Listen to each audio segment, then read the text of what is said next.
तो नेक्स्ट अपने पास कंसेप्ट आता है इलेक्ट्रॉनिक ट्रांजिशन। इलेक्ट्रॉनिक ट्रांजिशन के अकॉर्डिंग अगर अपन पढ़ते हैं तो यहाँ पे मैंने दो कंसेप्ट बताए थे। मैंने क्या बताया था, एक तो इलेक्ट्रॉन ट्रांजिशन किस कंसेप्ट के अकॉर्डिंग होता है, मॉलिक्यूलर लेवल के अकॉर्डिंग, दूसरा एटॉमिक लेवल के अकॉर्डिंग।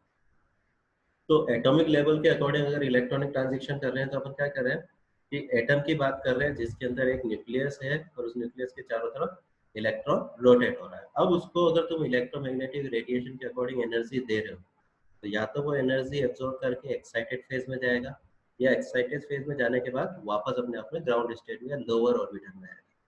जब वो एक्साइटेड स्टेट में जा रहा है जब तो वो क्या कर रहा है, इलेक्ट्रोमैग्नेटिक रेडिएशन से जो फोटोन है उसकी एनर्जी को एब्जॉर्ब कर रहा है।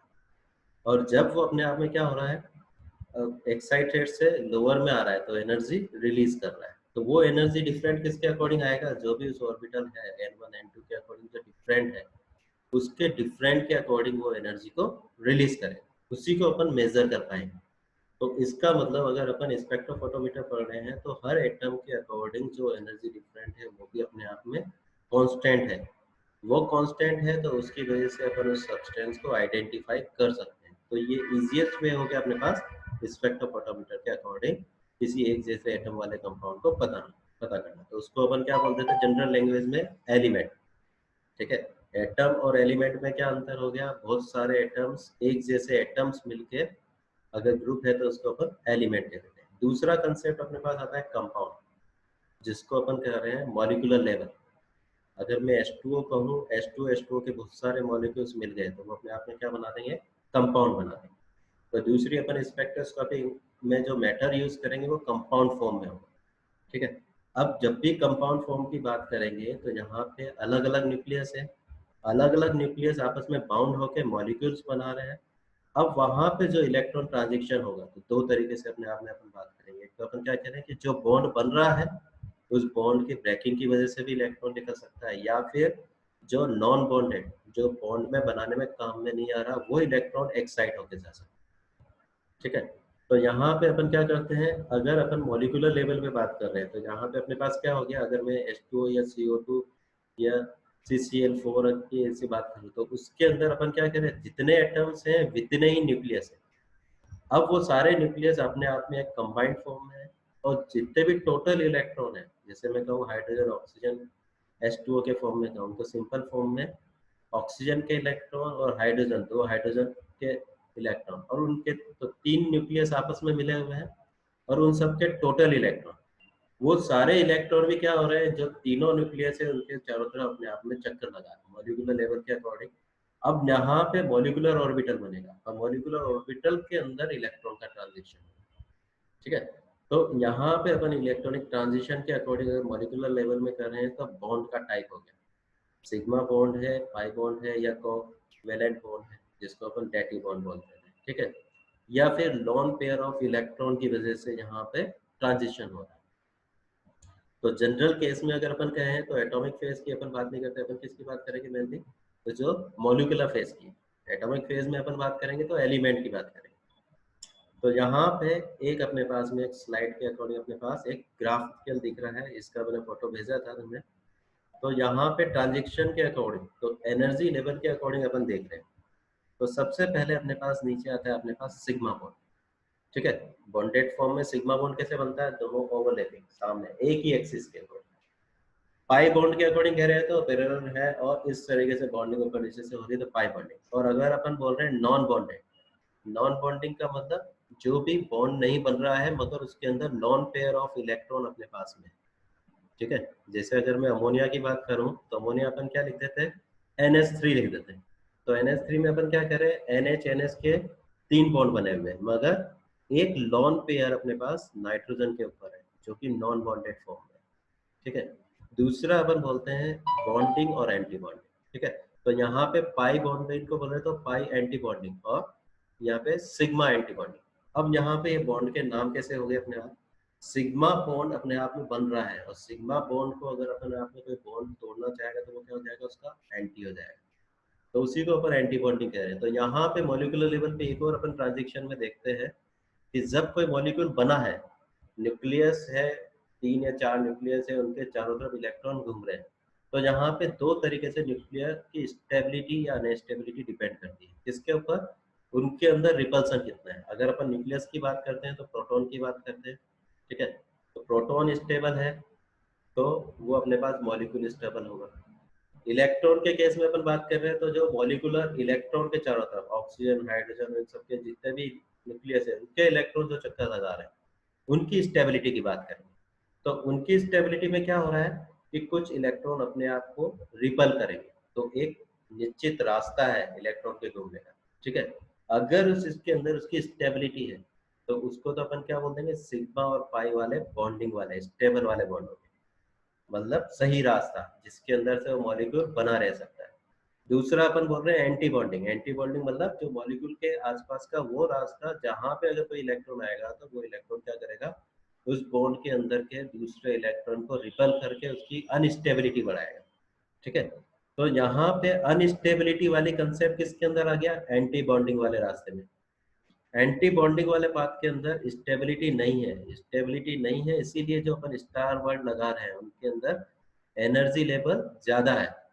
सिग्मा वाला है तो एनर्जी लेवल कम है, तो जिसके अंदर एनर्जी लेवल कम होगा वो स्टेबल होगा। जिस बॉन्डेड कंडीशन या जिस ऑर्बिटल कंडीशन के अकॉर्डिंग अपन बात कर रहे हैं, जहां पे स्टार लगा हुआ है वहां पे एनर्जी लेवल ज्यादा है तो स्टेबिलिटी कम है।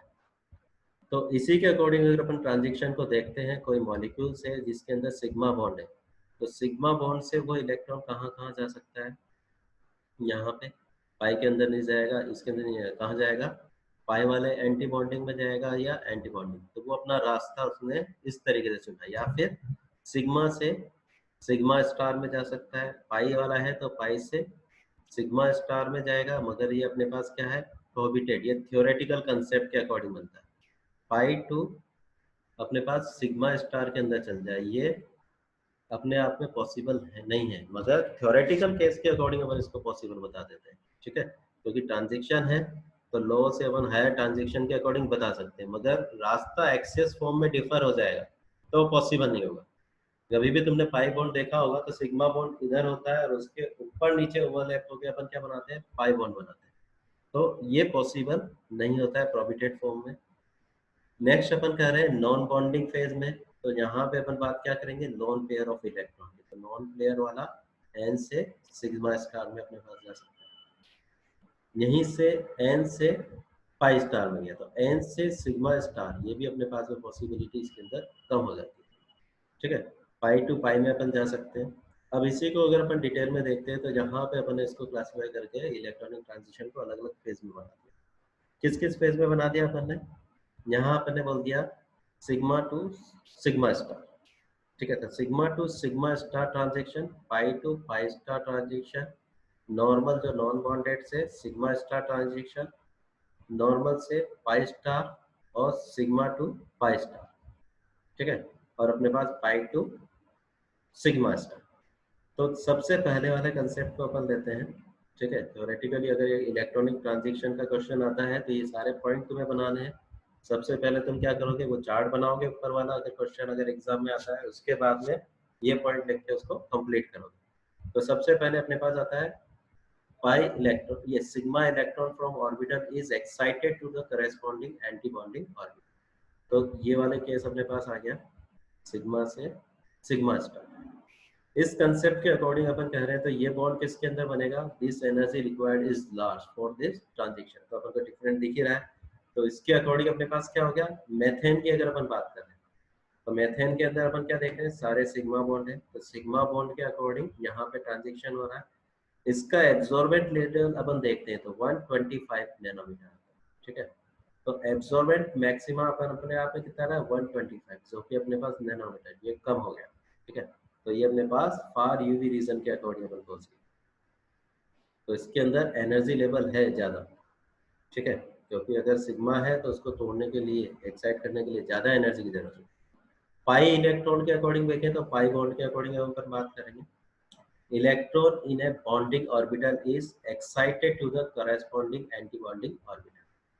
तो पाई से पाई में जा रहा है, तो ये अपने पास पाई अपने पास ऑर्बिटल है, यहाँ से पाई के अंदर बन गए, तो पाई से पाई के अंदर, ये वाली बात है। इस कंसेप्ट के अकॉर्डिंग अगर अपन देखते हैं तो यहाँ पे अपने पास क्या हो रहा है, compound containing the multiple bonds like alkene, alkyl, carbonate. तो यहाँ अपन कौन से बात की बात करेंगे, जिसके अंदर डबल बॉन्ड और ट्रिपल बॉन्ड वाला कंसेप्ट, डबल बॉन्ड और ट्रिपल बॉन्ड वाला कंसेप्ट है। इसके अंदर अगर अपन देख रहे हैं तो रीजन 170 टू 205 नैनोमीटर है। तो एल्कीन, एल्कीन अपन जिनके अंदर पाई बॉन्ड है, तो जनरल फॉर्म में अगर तुम अगर एग्जाम में नहीं भी लिख पाओ तो ऐसा कंपाउंड ढूंढना जिसके अंदर पाई बॉन्ड बन रहे हो। अगर उसको तुम यहाँ कंसीडर करोगे तो आसानी से उसको तुम यहाँ पे लिख सकते हो। अब अपन नॉन बॉन्डेड से अपन ट्रांजिशन गए, तो जहां मैंने तुम्हें बताया था नॉन बॉन्डेड के फॉर्म में कि जहां पे लोन पेयर ऑफ इलेक्ट्रॉन की अगर अपन बात करेंगे तो लोन पेयर ऑफ इलेक्ट्रॉन के अकॉर्डिंग ट्रांजिशन अपन देख रहे हैं। ऑक्सीजन, नाइट्रोजन और सल्फर वाले कंपाउंड्स की अपन बात करेंगे, जिसके अंदर अपन क्या करें, saturation compound containing atom with lone pair. तो लॉन पेयर के अकॉर्डिंग ट्रांजिशन हुआ, तो एन से अपन जा रहे हैं non bonded to sigma star. तो यहाँ पे एनर्जी गैप और कम हो जाएगा, तो एनर्जी गैप अपने पास कम हो गया तो इसके अकॉर्डिंग लेमडा की वैल्यू अपने पास बढ़ गई। ठीक है, तो यहाँ पे जनरली अपन ऑर्गेनिक फंक्शनल ग्रुप की अकॉर्डिंग बात करेंगे, क्योंकि ये फंक्शनल ग्रुप ही बनाएंगे, एमिनो बनाएगा अपने पास, OH अपने पास बन जाएगा। पाई स्टार के अंदर अपन जा रहे हैं, तो यहाँ पे भी अपन बात कर रहे थे वही कंसेप्ट ऊपर वाला, मगर यहाँ पे अपने पास डिफरेंट क्या हो जाता है थोड़ा सा, यहाँ पाई स्टार के अकॉर्डिंग कि यहाँ पे अपन हेट्रो एटम्स की बात कर रहे हैं। हेट्रो एटम्स का कंसेप्ट क्या हो गया अपने पास कि जब भी अपन बात कर रहे हैं तो कार्बन ऑक्सीजन, तो यहाँ पे इसके लोन पेयर की अपन बात कर सकते हैं, इसके ऊपर लोन पेयर है, इसके अकॉर्डिंग अपन बात कर सकते हैं। ठीक है, तो अगर एटम्स जो अपने पास बना है, जैसे हेट्रो अपने पढ़े थे, हेट्रो एरोमेटिक कंपाउंड्स अपन पढ़ते हैं, या तो वहां पे अपन क्या करते थे, चेन के अंदर कार्बन की चेन के बीच में कोई नाइट्रोजन, सल्फर और कोई दूसरा कंपाउंड आता है। वैसे ही इनकी वजह से जो अपने पास ट्रांजेक्शन होगा उसको अपन क्या बोल रहे हैं, नॉर्मल टू पाई स्टार के अंदर। वेवलेंथ अपने पास वापस 300 नैनोमीटर्स के अकॉर्डिंग, तो एनर्जी और कम होगी। यहाँ दो अपने पास ट्रांजेक्शन है, ये ट्रांजेक्शन थ्योरेटिकल ट्रांजेक्शन है। ठीक है, ये जनरली ये ट्रांजेक्शन अपने पास में नहीं होते हैं। ठीक है, मगर थ्योरेटिकली अपन इसको समझाते हैं। ठीक है, क्योंकि बहुत सारी चीज केमिस्ट्री के अंदर अपने पास में हाइपोथेटिकल फेज में अपन यहाँ पे चलाते हैं। ठीक है, तो ये इस तरीके से अपन ने इलेक्ट्रॉनिक ट्रांजिशन को पढ़ा। नेक्स्ट अपन